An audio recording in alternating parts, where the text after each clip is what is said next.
Alright, today we're going to show you how to play UFO Hunter. UFO Hunter is a game where you go around the globe looking for evidence of UFOs. When you find evidence, then you get these little star tokens right here that you can see. That represents evidence. Over here is the map board. This is where the rumors are taking place. And each one of these tokens that has a crosshairs on it shows where a rumor is taking place, and then corresponding map cards are already placed out around the open trading board. You'll notice that under each map card there's a rumor card that's face down, so only select players will know what that is, and we'll tell you about that in a second, but everybody knows where the rumor is taking place. And when a player starts a rumor or when he researches a rumor, he also decides if he wants to put some money on that rumor. And so in this case, the green player has staked this rumor. In other words, he's backing it. If someone else discovers it and they get a payoff from it, then the green player also gets a payoff from it. So he's saying that, yes, I want to stake this rumor. The reason you might stake a rumor is because it's really good and you might get some evidence points from it. Another reason is because it's really bad and you want to bluff other players into going to those spots where there's a bad thing happening. Each player in the game has a set of cards. These cards determine their actions. There are 5 cards in the first phase for actions. What we're going to do is run through one entire turn, and so you kind of get a good flavor for the play of the game as we go through this turn. So there are 5 different choices. You can either travel or travel by land or by sea, or you can travel by air. Of course, traveling by air is faster and a little bit more expensive. You can buy equipment, which helps you detect evidence. You can research, which allows you to look at the rumors that are on the board, or you can publish, which is starting a new rumor. Research also starts a new rumor, so there's a couple of ways that new rumors will start in the game. All right, so the red player. These are the red player's cards right here. And so I'm going to choose for the red player that he's going to travel. This is the number 1 action, and that also determines the order in which the players take their turns. So everybody puts their cards face down. I've got everyone's cards already face down out here. And then after all the cards are played face down, then everyone reveals what they are. Okay, so I'll just turn those over.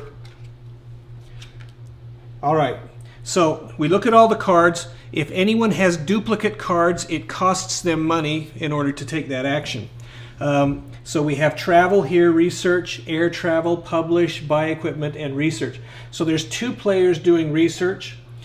Each one of them must spend 1 coin in order to do that research. So they'll do that. The air travel person also has to pay a coin because air travel is a little bit more expensive, so he pays a coin to the bank also to do air travel. All right, and air travel is faster, but land travel goes first. So the order of play is land travel will go first. The red player will move 1 space. The reason he's going to move 1 space is because it only takes him 1 space to get to this spot. You have to move in order to investigate a rumor. And the red player would like to investigate this rumor going up here in Scandinavia. So he'll move to that spot, take that off of there, and then he will turn over this rumor card and show what's going on in Scandinavia. In this case, there's an alien ship part found, and if the red player can pay $3, then he can gain 3 evidence points. If he doesn't have that much, then he can pay 1 and gain 2 evidence points. In this case, he does have that much, so he's going to pay $3 or 3 coins and gain 3 new evidence points. Now, he gets an extra bonus. And why does he do that? Because he's got equipment that matches the color of the place where he traveled to, where he investigated. So he's going to get 1 extra one because he has this satellite hijacker, which allows him to get a bonus. Now we look at this. The green player has got a stake on this. So the green player's stake goes to the bank in this case. By the way, if a player's stake doesn't pay off, he just gets his money back. Like if you're trying to bluff someone into something and there's no reward, you get your money back. So there's really no risk in doing that. And what he gets is half and this pays out 3. It paid 3 to this player. He doesn't get the bonus for the satellite hijacker, so he is going to actually get 1.5, and 1.5 would be 1 evidence point. Oh, this is the green player. Green player's over here. 1 evidence point and 1 money token. Money token represents half when calculating that. Okay, so this player's had his turn. Now we go to the number 2. The number 2 is the black player, and he is traveling by air. He is going to travel to India, where there is also a rumor going on. And then he will reveal this, and it's actually a bad thing. He has to lose evidence points because he's been publicly discredited. Okay, well, I'll put these in the discard piles as we play this. He's been publicly discredited, so he loses 3 evidence points. Now, the black player currently has no evidence points, so he actually doesn't lose anything. He's obviously behind in the game, so maybe he's trying to push his luck and you know, take chances. So he travels to there and nothing happens. There was another player, the yellow player, had a stake on that right here, and so the yellow player is going to get his money back for that. Okay, so he kind of lured the black player into taking that. And okay, next we have number 3. Number 3 is buy equipment. Now, buying equipment has an additional cost involved. You have to pay money for each equipment you already own. So equipment gets more and more expensive as the game goes on. The yellow player currently doesn't have any equipment. He must have sold some equipment here in open trading, because you can sell equipment here during that phase of the game. So the yellow player is now going to purchase equipment. You buy that at random. It comes out of this bag right here. So he's going to spend $3, and that will allow him to draw 3 different types of equipment. Okay, so he's beefing up on equipment. He's got a radar gun and a motion detector there, and he's got 2 motion detectors. Now at the end of the game, there's some numbers on this card that show points you get, evidence points at the end of the game for the amount of equipment that you have, and they have to be different kinds. If you have at the end of the game 5 different kinds of pieces of equipment, you get 5 evidence points. 8 will pay you up to 18. So collecting equipment is one way to garner evidence points, but the equipment cannot be matching, and so the yellow player may want to sell this when it comes time to trade. You can sell that on the open market. All right, so he's had his turn. Now we'll go to player or action number 4. Now there's 2 players that chose action 4, which is research. The blue and the green player both chose action number 4. Well, which one will go first? It depends on the position of this pawn right here. This is the tiebreaker pawn. Right now, orange is in possession of the tiebreaker pawn. So in clockwise order from the tiebreaker, then we choose the order. So blue will be the first one to go. Blue will first start a new rumor. Oh, so he's got one that's bad. This is one that whoever chooses this rumor will be fined, and they will lose 3. They'll lose $3. So he's going to place that here, face down, and this is happening in Tibet. And now the blue player does not have any money to back that or to put a stake on it, so he won't put any stakes on that right now because he is out of money. And then the next thing we do with research is we get to peek at one of these. So he's going to peek at what's going on in the Congo. In the Congo, it looks like there's a university grant available, and if you have 5 or more evidence points, you get $10. Otherwise, you get $7. So this is a place where you can garner some money pretty quickly in the Congo, where there's a university grant. So now he knows what's there. And the last thing is he gets the tiebreaker pawn. Okay, so those 3 things happen during research. Now there's 2 players researching, so who will get the tiebreaker pawn is the last player doing researching. He'll end up with it. So the green player now will take his turn. He's going to do research. This is another bad one. I don't want to show that as an example, so let me just pull out a different one. Okay. This is a good one. This is what's happening wherever this ends up on the map, is that they're going to reveal a hoax. And that means if you pay one piece of equipment, you gain 2 evidence. But otherwise, you lose $2. And so basically, if you're prepared, you'll do fine. If you are not, then you might lose on these. So each color kind of represents that. The blue kind of represents that each card has a good and a bad thing. The green means there's 2 good things. The yellow means that there's money there, and so forth. Okay, so this player is going to reveal a hoax. He's going to place that anywhere he wants around this open trading board, as long as it corresponds with one of these spaces. He's going to find out where that's happening. That's happening in Svalbard. All right, the rumor that's been found is happening in a place called Svalbard, which is right up here on the map. And so what he'll do, he'll place one of these crosshair tokens on that spot of the map. He'll put his card down here.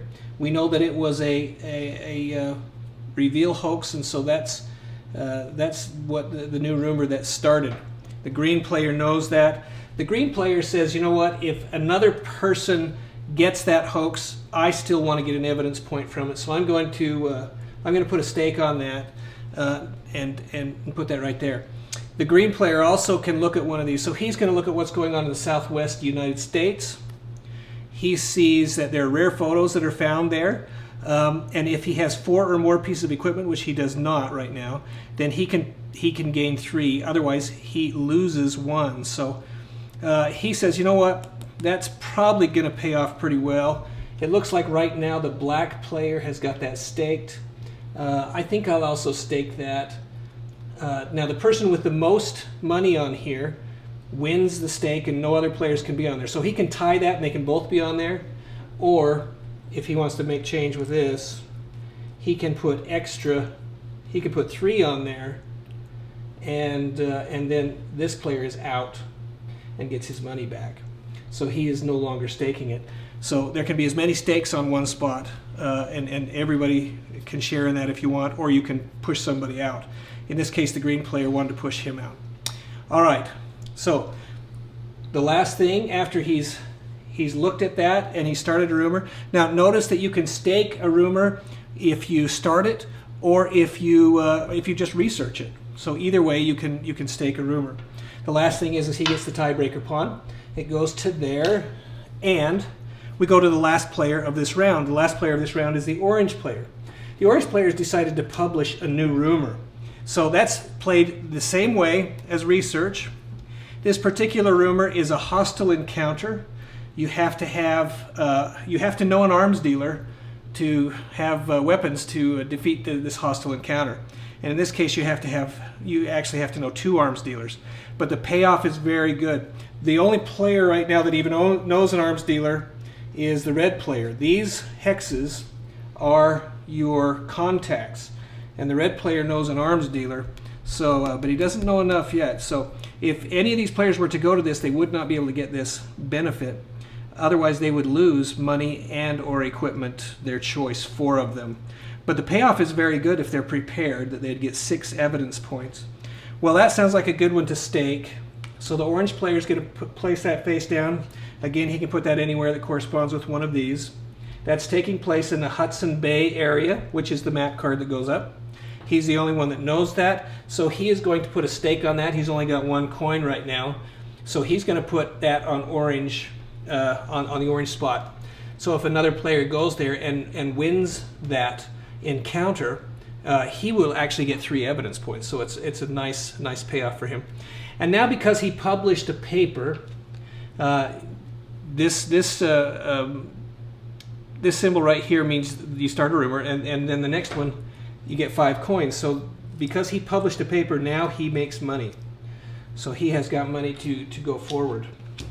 Now occasionally you won't have money. Another player will choose the same option. You will not have money to go forward. In that case, you're stranded. You cannot do your action. You do odd jobs wherever you're at to earn some money so that you can continue adventuring. You get 3 coins, but you cannot do an action. So that's what happens if you're stranded. All right, so that is the first phase of the game. The first phase is the action phase where everybody chooses that. The second phase is the open trading phase, which focuses on what's going on this board right here.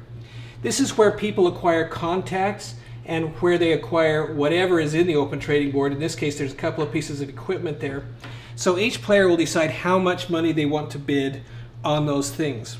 They'll take their card right here and slide the clip to the spot where they want to bid. You can bid equipment, but it's not as valuable as selling equipment.